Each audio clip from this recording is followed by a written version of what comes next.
പ്രിയമുള്ള കുട്ടികളെ, കഴിഞ്ഞ ക്ലാസ്സിൽ നമ്മൾ ഇമ്പൾസീവ് ഫോഴ്സ് എന്നിവയെക്കുറിച്ചും അതുപോലെ വിവിധതരം ഫണ്ടമെൻ്റൽ ഫോഴ്സസിനെ കുറിച്ചും പിന്നീട് മോഷൻ ഇൻ എ ലിഫ്റ്റ് എന്നൊരു പാഠഭാഗവുമാണ് നമ്മൾ ഡിസ്കസ് ചെയ്തത്. ഇന്നത്തെ ക്ലാസ്സിൽ നമ്മൾ പഠിക്കാൻ പോകുന്നത് മോഷൻ ഓഫ് കണക്റ്റഡ് ബോഡീസാണ്. അതായത് ഒന്നിലധികം വസ്തുക്കൾ പരസ്പരം ബന്ധിപ്പിച്ചുകൊണ്ട് അവ ഒന്നിച്ച് ചലിക്കുമ്പോൾ എങ്ങനെയാണ് അവയുടെ ആക്സിലറേഷനൊക്കെ നമ്മൾ കാൽക്കുലേറ്റ് ചെയ്യുക എന്നാണ് ഇന്ന് പ്രധാനമായിട്ടും പഠിക്കുന്നത്. അപ്പം വെർട്ടിക്കൽ മോഷനാണ് നമ്മൾ ആദ്യം പഠിക്കുന്നത്. ഇതിനെ അറ്റ്വുഡ്സ് മെഷീൻ എന്നാണ് പറയുക. Vertical motion of connected bodies നിങ്ങൾക്ക് ചിത്രത്തിൽ കണ്ടാലറിയാം. ഒരു കപ്പിയിൽ കൂടെ നീണ്ടു കിടക്കുന്ന ചരടിൻ്റെ രണ്ടറ്റത്തും രണ്ട് മാസ് തൂക്കിയിട്ടിരിക്കുകയാണ്, M1ഉം M2ഉം. Let M1 be greater than M2. ഇത് വലുതാണ്, ഇത് ചെറുതാണ്. അപ്പോൾ സ്വാഭാവികമായിട്ടും നമുക്ക് ആലോചിച്ചാൽ മനസ്സിലാവും, ഇത് താഴേക്ക് പോരും, ഇത് മുകളിലേക്ക് കയറും. ഇത് എത്ര ആക്സിലറേഷനോടെയാണോ താഴേക്ക് വരുന്നത് അതേ ആക്സിലറേഷനോടെ ആയിരിക്കും M2 മുകളിലേക്ക് പോവുക. നമുക്കതിനെ ആ ആക്സിലറേഷനെ A എന്ന് പറയാം. A ഇവിടെ താഴോട്ടാണ്, ഇവിടെ ഈ വസ്തുവിന് ആക്സിലറേഷൻ മുകളിലേക്കാണ്.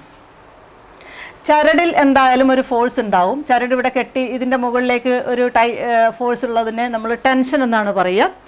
അതേ ടെൻഷൻ തന്നെയായിരിക്കും ഇപ്പുറത്തും ഉണ്ടായിരിക്കുക. നമുക്ക് ആലോചിച്ചാൽ മനസ്സിലാവും, കിണറിൽ നിന്ന് വെള്ളം കോരുമ്പോൾ കയറ് കപ്പിയുടെ രണ്ട് വശങ്ങളിലുള്ള ചരടിൽ ഒരേ ഫോഴ്സാണ് നമുക്ക് അനുഭവപ്പെടുക. അല്ലാതെ ഒരു ഭാഗത്ത് എളുപ്പവും ഒരു ഭാഗത്ത് ലൂസായി കിടക്കുക, ഒരു ഭാഗത്ത് കൂടുതൽ ടൈറ്റും അല്ല. അപ്പോൾ രണ്ട് ഭാഗത്തും ഒരേ ടെൻഷനാണ് മാർക്ക് ചെയ്തിട്ടുള്ളത്. ഇതിന് പുറമേ ഇതിൽ മാർക്ക് ചെയ്യേണ്ടത് രണ്ട് ഭാഗത്തുള്ള വെയിറ്റാണ്. അതായത് M1ൻ്റെ വെയിറ്റ് താഴോട്ട് ആക്ട് ചെയ്യുന്നുണ്ട്, ദാറ്റ് ഈസ് M1G. M2ൻ്റെ വെയിറ്റും താഴോട്ട് തന്നെയാണ്, ദാറ്റ് ഈസ് M2G. അപ്പോൾ ഇവിടെയുള്ള എല്ലാ ഫോഴ്സും നമ്മൾ മാർക്ക് ചെയ്ത് കഴിഞ്ഞു. നമുക്ക് കാൽക്കുലേറ്റ് ചെയ്യേണ്ടത് ഇവിടുത്തെ ആക്സിലറേഷൻ, എത്ര ആക്സിലറേഷനോടെയാണ് M1 താഴോട്ട് വരുന്നത്, അതേപോലെ M2 മുകളിലേക്ക് പോകുന്നത്, അതോടൊപ്പം what is the tension in the string. ഇതാണ് നമ്മൾ കാൽക്കുലേറ്റ് ചെയ്യാൻ പോകുന്നത്.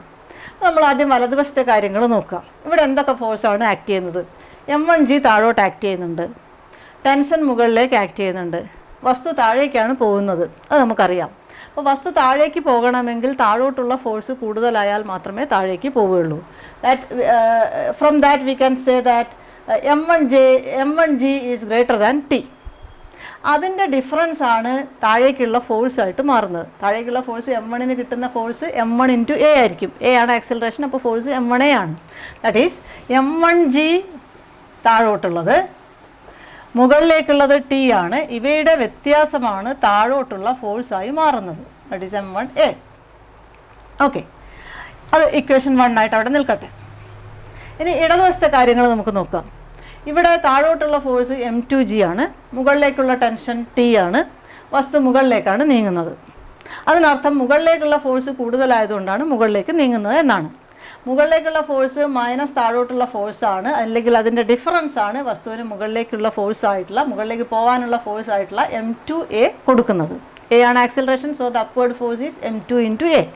So we can say upward ഡയറക്ഷനിലുള്ള ടെൻഷൻ അല്ലെങ്കിൽ ഫോഴ്സ് T മൈനസ് താഴോട്ടുള്ള force M2G, that is providing the upward force, that is M2A, that is in the upward direction.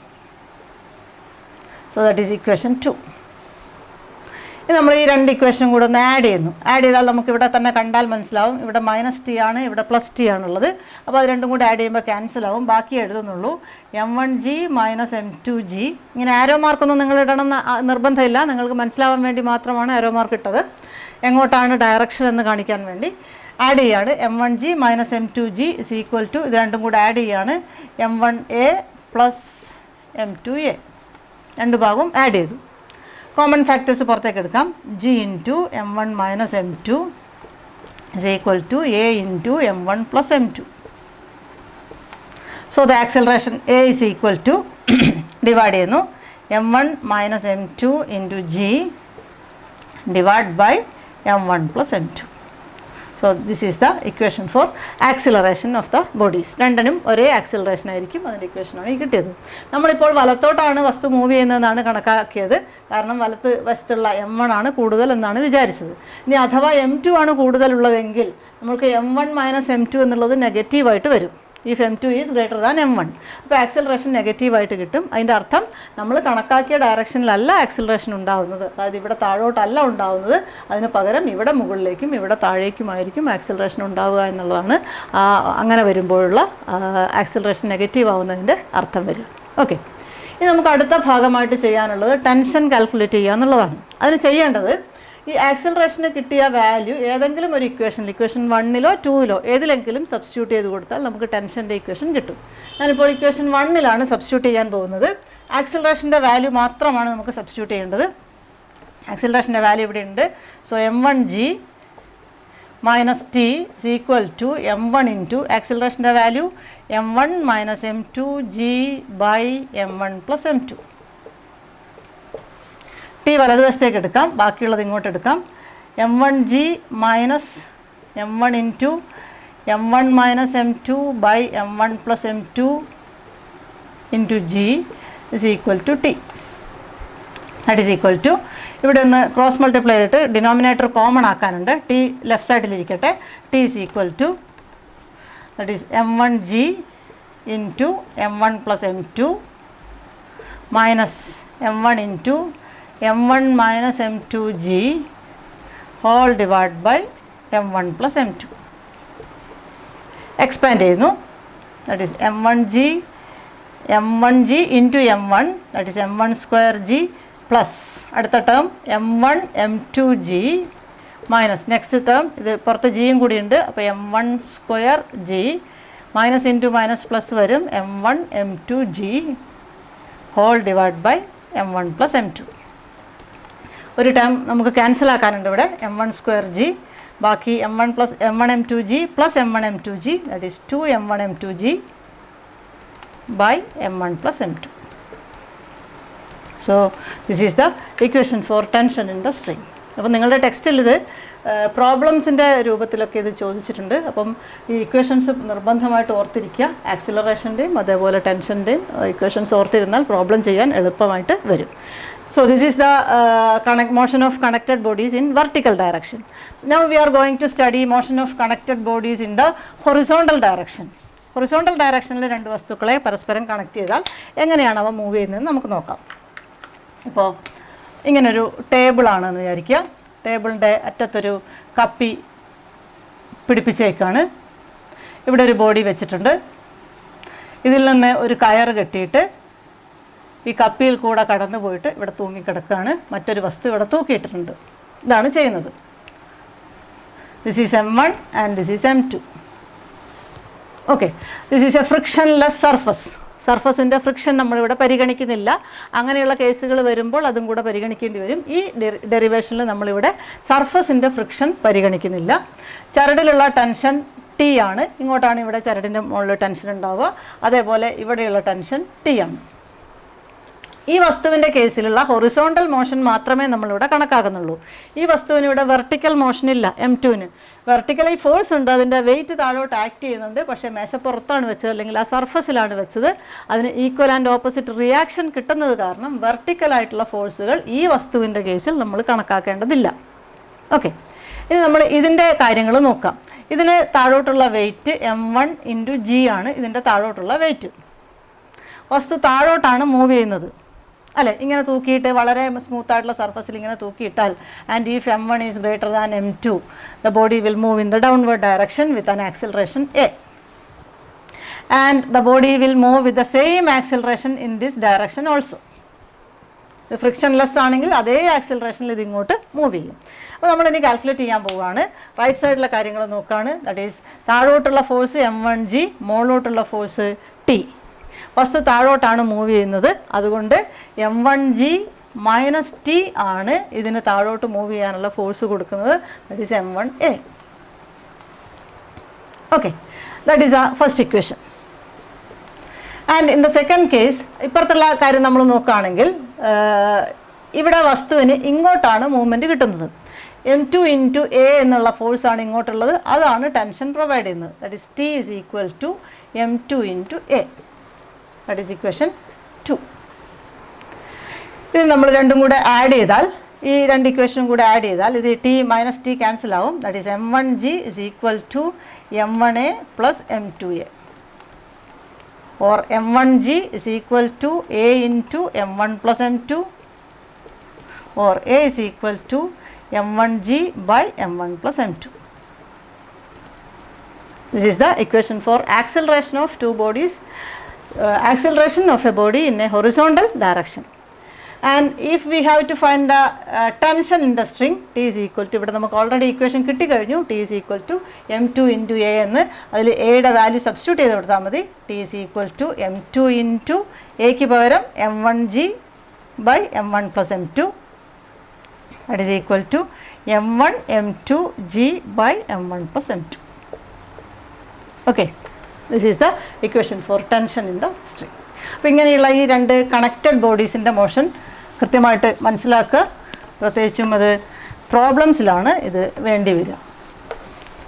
ഇനി നമുക്ക് next ടോപ്പിക്കായിട്ട് പഠിക്കാനുള്ളത്, ഇത്രയും നേരം നമ്മൾ ഡിസ്കസ് ചെയ്തതൊക്കെ ന്യൂട്ടൺ സെക്കൻഡ് ലോയുടെ എഫക്റ്റുകളും അത് ഫോഴ്സുമായി ബന്ധപ്പെട്ട കാര്യങ്ങളുമാണ്. നിങ്ങൾക്ക് ഓർമ്മയുണ്ടാവും ഇമ്പൾസിൻ്റെ കാര്യം, അത് ഫോഴ്സുമായി ബന്ധപ്പെട്ടതാണ്.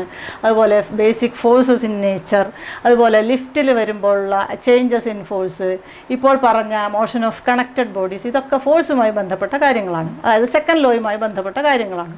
ഇനി നമ്മൾ തേർഡ് ലോ വിശദമായിട്ട് പഠിക്കാനാണ് പോകുന്നത്. തേർഡ് ലോ പറഞ്ഞത് to every action there is an equal and opposite reaction എന്നാണ്. അതായത് എപ്പോഴും ആക്ഷനും റിയാക്ഷനും പെയർ ആയിട്ടാണ് എക്സിസ്റ്റ് ചെയ്യുക. ആക്ഷൻ റിയാക്ഷൻ പെയർ എന്നാണ് അവയെ പറയുക. ഇപ്പോൾ ഒരു വസ്തു എ എന്നുള്ള ബോഡി ബി എന്നുള്ള സർഫസിലാണ് ഇരിക്കുന്നത്. എ എന്നുള്ള വസ്തു ബി എന്നുള്ള സർഫസിലാണ് ഇരിക്കുന്നത്. So the force provided by A on B, A ബിയുടെ മുകളിലൊരു ഫോഴ്സ് കൊടുക്കുന്നുണ്ട്, that is F B A, force on B by A. അതേ ഫോഴ്സിന് തുല്യമായ ഫോഴ്സ് ബി എയുടെ മുകളിലേക്ക് പ്രയോഗിക്കുന്നുണ്ട്, force on A by B. ആദ്യം എഴുതുന്നത് ആരുടെ മുകളിലുള്ള എന്നുള്ളതാണ് ആദ്യത്തെ അക്ഷരം, രണ്ടാമത്തെ അക്ഷരം ആര് പ്രയോഗിക്കുന്നു എന്നുള്ളതാണ്. എഫ് എ ബി എന്ന് പറഞ്ഞാൽ force on A by provided by b. F b എന്ന് പറഞ്ഞാൽ force on b provided by a. And according to Newton's third law of motion, f A B is equal to minus of F B a. These two forces are equal and opposite. ഇതിൽ ആര് ഏത് ആദ്യം ഏത് രണ്ടാമത് എന്നുള്ള ചോദ്യമില്ല, രണ്ടും ഒപ്പം എന്നാണ്. ആക്ഷൻ ആണോ റിയാക്ഷൻ ആണോ ഉണ്ടാവുന്നത് എന്നുള്ള ചോദ്യമില്ല. ആക്ഷൻ ഉണ്ടാവുന്നതോടൊപ്പം റിയാക്ഷൻ ഉണ്ടാവുന്നു, അല്ലെങ്കിൽ രണ്ടും ഒന്നിച്ചാണ് ഉണ്ടാവുന്നത് എന്നാണ് നമുക്ക് പറയാൻ സാധിക്കും. ഈ ആക്ഷനും റിയാക്ഷനും രണ്ടും രണ്ട് വസ്തുക്കളുടെ മുകളിലായിരിക്കുമ്പോഴാണ് പലപ്പോഴും ചലനങ്ങൾ ഉണ്ടാകുന്നത്. ഇപ്പോൾ നമ്മളെപ്പോഴും ന്യൂട്ടൺസ് തേർഡ് ലോയുടെ ഉദാഹരണമായിട്ട് പറയാറുണ്ട്, തോണി തുഴയുമ്പോൾ തോണി നീങ്ങുന്നു അല്ലേ, അവിടെ തുഴ വെള്ളത്തിൽ പ്രയോഗിക്കുന്ന ഫോഴ്സാണ് അവിടുത്തെ ആക്ഷനായിട്ട് നമുക്ക് എടുക്കാം. അപ്പോൾ വെള്ളം തോണിയുടെ മുകളിൽ പ്രയോഗിക്കുന്ന ഫോഴ്സാണ് റിയാക്ഷനായിട്ട് എടുക്കുക. ഇത് രണ്ടും രണ്ട് വസ്തുക്കളുടെ മുകളിലാണ്, അപ്പോൾ അവിടെ മൂവ്മെൻറ്റ് ഉണ്ടാകുന്നു. അതേപോലെ തന്നെയാണ് നീന്തുമ്പോൾ കൈകൊണ്ട് വെള്ളത്തിനെ തള്ളുന്നത് ആക്ഷൻ, വെള്ളം ശരീരത്തിനെ തള്ളുന്നത് റിയാക്ഷൻ. രണ്ടും രണ്ട് ബോഡീൻ്റെ മുകളിലാണ്, ഒന്ന് വെള്ളത്തിൻ്റെ മുകളിലാണ്, ഒന്ന് ശരീരത്തിൻ്റെ മേലാണ്. അതുകൊണ്ട് അവിടെ മൂവ്മെൻറ്റ് ഉണ്ടാകുന്നു. Rocket propulsion is also an example of Newton's third law of motion. Rocket ജ്വലിച്ചുകൊണ്ട്, അതിൻ്റെ ഇന്ധനം ജ്വലിച്ചുകൊണ്ട് വായു പുറത്തേക്ക് പോകുന്നതാണ് ആക്ഷനായിട്ട് നമുക്ക് എടുക്കാൻ പറ്റുക. അതേ സമയം വായു റോക്കറ്റിനെ മുകളിലേക്ക് തള്ളുന്നതാണ് റിയാക്ഷനായിട്ട് എടുക്കുക. രണ്ടും രണ്ട് വസ്തുക്കളെ മുകളിലാണ് ഫോഴ്സ് ഉണ്ടാകുന്നത്, അതുകൊണ്ട് അവിടെ മൂവ്മെൻറ്റ് ഉണ്ടാകുന്നു. എന്നാൽ ഒരു ടഗ് ഓഫ് വാറിലാണെങ്കിൽ അല്ലെങ്കിൽ കമ്പവലിയിലാണെങ്കിൽ രണ്ട് ഭാഗത്തും ഈക്വൽ ആൻഡ് ഓപ്പോസിറ്റ് ഫോഴ്സ് ഉണ്ടാവുന്നുണ്ടെങ്കിലും വസ്തു മൂവ് ചെയ്യുന്നില്ല. അവിടെ എന്താണ് വ്യത്യാസം ഉണ്ടാകുന്നത്? ഒരേ വസ്തുവിൻ്റെ മുകളിലാണ് രണ്ട് ഭാഗത്തു നിന്നും ഫോഴ്സ് ഉണ്ടാകുന്നത് അല്ലേ, ഒരേ വസ്തുവിനെയാണ് രണ്ട് ഭാഗത്തു നിന്നും ഈക്വലായിട്ട് വലിക്കുന്നത്. അതുകൊണ്ടാണ് അവിടെ ചലനം ഉണ്ടാവാത്തത്. അപ്പം വ്യത്യസ്ത വസ്തുക്കളുടെ മുകളിൽ ഫോഴ്സ് ഉണ്ടായാൽ മാത്രമേ അവിടെ ചലനം ഉണ്ടാവുന്നുള്ളൂ. ഒരേ വസ്തുവിൻ്റെ മുകളിൽ ഫോഴ്സ് ഉണ്ടാകുമ്പോൾ ചലനം ഉണ്ടാവുന്നില്ല. ഒരുപാട് കാര്യങ്ങൾ നമുക്ക് ആക്ഷൻ റിയാക്ഷൻ പെയറിൻ്റെ വെച്ച് നമുക്ക് പറയാൻ പറ്റും. നമുക്ക് നടക്കാൻ പറ്റുന്നതും ഓടാൻ പറ്റുന്നതും ഒക്കെ നമുക്ക് ഭൂമിയിൽ നമ്മൾ കാലുകൊണ്ട് പ്രയോഗിക്കുന്ന ഫോഴ്സിന് കിട്ടുന്ന റിയാക്ഷൻ കാരണമാണ് നമുക്ക് മുന്നോട്ട് ചലിക്കാൻ വേണ്ടി സാധിക്കുന്നത്. നിങ്ങൾക്ക് അറിയുന്ന കാര്യങ്ങളായിരിക്കും ഇതൊക്കെ. ഇനി നമുക്ക് മറ്റൊരു കാര്യത്തിലേക്ക് കടക്കാനുണ്ട്, that is law of conservation of momentum. Law of conservation of momentum ഇത് ഫിസിക്സിലെ ഏറ്റവും പ്രധാനപ്പെട്ട നിയമങ്ങളിൽ ഒന്നാണ്. +1 ഫിസിക്സിലെ അല്ല, ഫിസിക്സിലെ തന്നെ പ്രധാനപ്പെട്ട കൺസർവേഷൻ നിയമങ്ങളിൽ ഒന്നാണ് law of conservation of momentum. Linear മൊമെൻ്റാണ് കാരണം ആംഗുലർ മൊമെൻറ്റം ഇനി വേറെ വരാനുണ്ട്. Law of conservation of energy ഒക്കെ നിങ്ങൾ പഠിച്ചിട്ടുണ്ടാകും. അതേപോലെ മൊമെൻറ്റവും കൺസേർവ്ഡ് ആണ്. മൊമെൻറ്റം എന്താണെന്ന് നിങ്ങൾക്കറിയാം. That is A product of mass and velocity. The statement is that the total linear momentum of a body is conserved or constant unless or if there is no external force acting on a body. If there is no external force, ഒരു വസ്തുവിൻ്റെ മുകളിൽ external force ഒന്നുമില്ലെങ്കിൽ അതിൻ്റെ മുകളിൽ ഉള്ള അല്ലെങ്കിൽ ആ വസ്തുവിനുള്ള total linear momentum conserved ആയിരിക്കും. വസ്തു നീങ്ങിക്കൊണ്ടിരിക്കുകയാണ്, ഒരു ബോളാണ്, ഉരുണ്ടുകൊണ്ടിരിക്കുകയാണ്, എക്സ്റ്റേണൽ ഫോഴ്സ് ഒന്നുമില്ല, ഫ്രിക്ഷണൽ ഫോഴ്സ് ഇല്ല, ആരും ബോളിനെ തട്ടുന്നില്ല, അപ്പോൾ എക്സ്റ്റേണൽ ഫോഴ്സ് ഒന്നും ഇല്ലാതെയാണ് മൂവ് ചെയ്യുന്നതെങ്കിൽ the total linear momentum is constant. M into V will be always conserved. അതാണ് ഈ പറയുന്നതിൻ്റെ അർത്ഥം. If there is no external force total linear momentum is conserved. അതിൻ്റെ പ്രൂഫ് നമ്മൾ പഠിക്കണം. നമുക്കറിയാം F is proportional to D P by D T അല്ലെങ്കിൽ F is equal to D P by D T എന്ന് നമ്മൾ പഠിച്ചിട്ടുണ്ട്.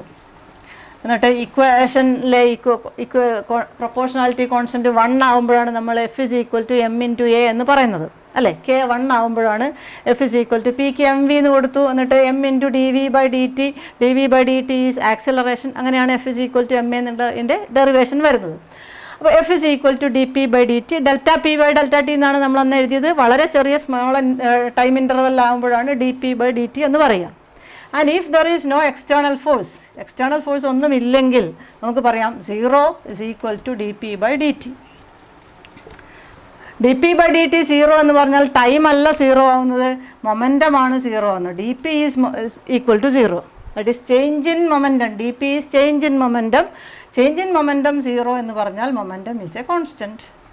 ഇത്രയേ ഉള്ളൂ ഇതിൻ്റെ പ്രൂഫ്. വളരെ സിമ്പിളായിട്ടുള്ള, വളരെ കുറഞ്ഞ സ്റ്റെപ്പുകൾ മാത്രമുള്ള പ്രൂഫാണ് ലോ ഓഫ് കൺസർവേഷൻ ഓഫ് മൊമെൻറ്റത്തിൻ്റെ പ്രൂഫ്. വളരെ വളരെ പ്രധാനപ്പെട്ടതുമാണ്.